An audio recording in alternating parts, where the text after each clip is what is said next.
Namaste, good afternoon. Every once in a while, I go through the old group sites and kind of look at what's there. And some of the exchanges are interesting. I just went through one where this guy decided he was going to try to curse me and just. I said, when you're throwing a cursed emptiness, where do you think it's going to land?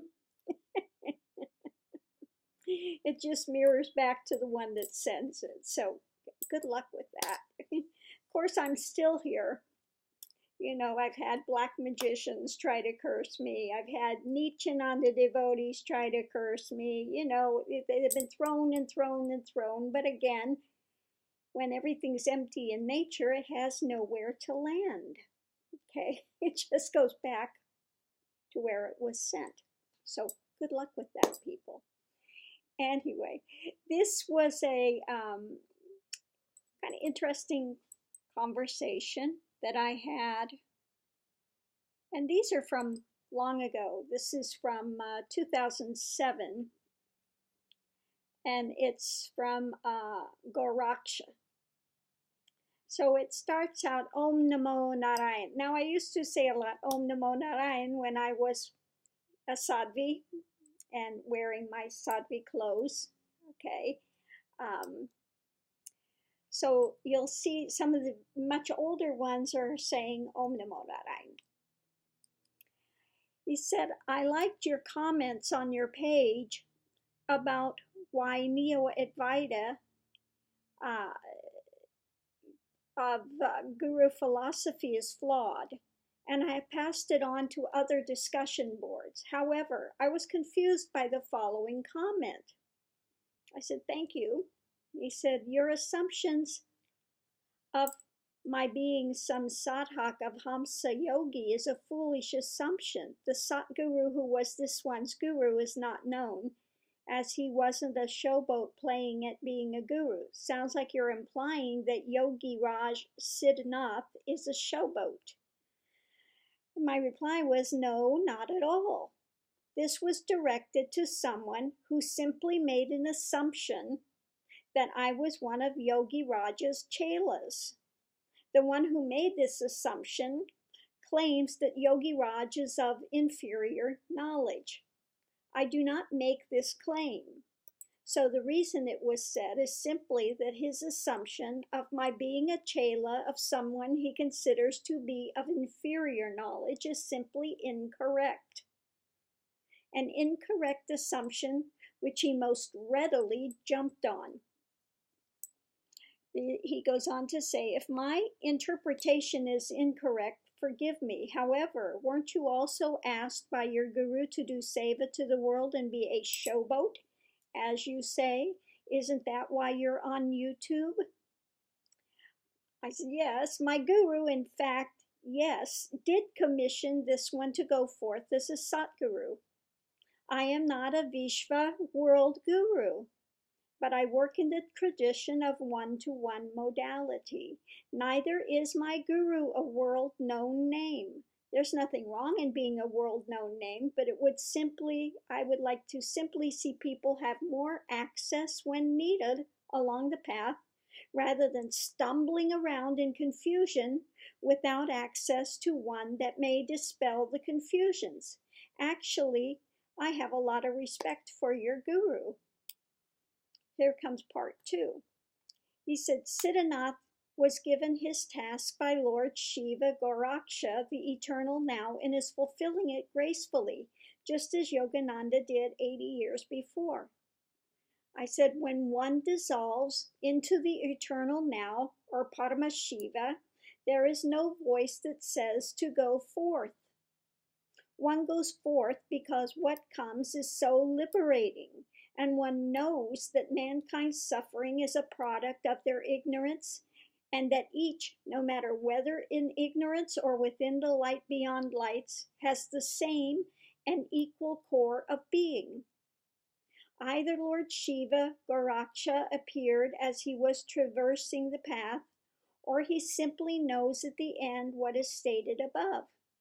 Many gurus know from a young age that their path is that of a teacher, and somewhere in the middle of the path, some vow is entered that they will give whatever is possible to humanity, when all falls away and simply truth remains when one goes forth. We go forward to the next part of this. Here's the letter 2. Om Namo Narayan. Lovely to hear from you. I felt it was my misunderstanding, but I wanted to be sure and to have an excuse to say hello. I said, I'm glad to clear this up. He says, what you've said about Paramashiva intrigues me. In my blith ignorance to the reality, I have to negligently contest one point. And he's quoting me, when one enters and dissolves into the eternal now or Paramashiva, there is no voice that says, go forth. He goes on to say, Maha Avatar Babaji Gorakhnath is described by Siddhanath as being a shade off from Paramashiva. He was born from the heart of Paramashiva for the salvation of humanity. He is the form of the formless, lightless light. As a result, Siddhanath has described an actual encounter with the form and formless self of this being, whom he calls the Nameless One, and non-being, essentiality, and the isness of the zero not zero. I said, and so what's the problem? I am speaking of what is beyond this rarefied form and projection. What is born is a form, whether rarefied or not. It's still within the realm of transient and Shakti, a projection. He goes on to say, from his book it is written, after this soul returned from the experience of both his form and formless self, I felt, oh Lord, the universe a bubble in my consciousness. My consciousness is nothing in your nothingness. I said, yes, there's no dispute in what he said above. He goes on to say, thus the Nirvikalpa state was a prerequisite to have the vision of Babaji in his true form. I said, Nirvikalpa and Nirvikalpa Sahaj, Nirvikalpa and Nirvikalpa Sahaj are vastly different. The first may take place to a persona. The second, the persona dissolves and simply the 0 point balance remains. He goes on to say, Siddhanath states that his dispensation to be a servant of humanity was contained in the message from Babaji, which was contained in capsules or photons of light. I said, this is a stage one passes through on the journey. It's not an endpoint experience that blows out all experiences, so this would be correct. One has this type of experience along the way. He goes on to say, thus, though it perhaps correct that Paramashiva does not give explicit messages of world service, however, perhaps this manifestation called Maha Avatar Babaji does do that. I said, you're speaking of a projection within the transient realm experience. Paramashiva is beyond the projection. It is rather the formless absolute that has no attributes. He goes on to say there are examples of this also in autobiography of a yogi in the cases of Lahiri Mahashaya and Sri Yukteswar and perhaps Yogananda, though it's not made explicit to my knowledge. I said the first complete the journey, and then these questions will be known in full. He goes, by the way, in case you're wondering what is meant by a shade off, Siddhanath has said that Babaji is Shiva without the Ganga flowing from his head, thus without the creator aspect. I said I would have to see the whole of the passage to get the drift of what he's trying to convey.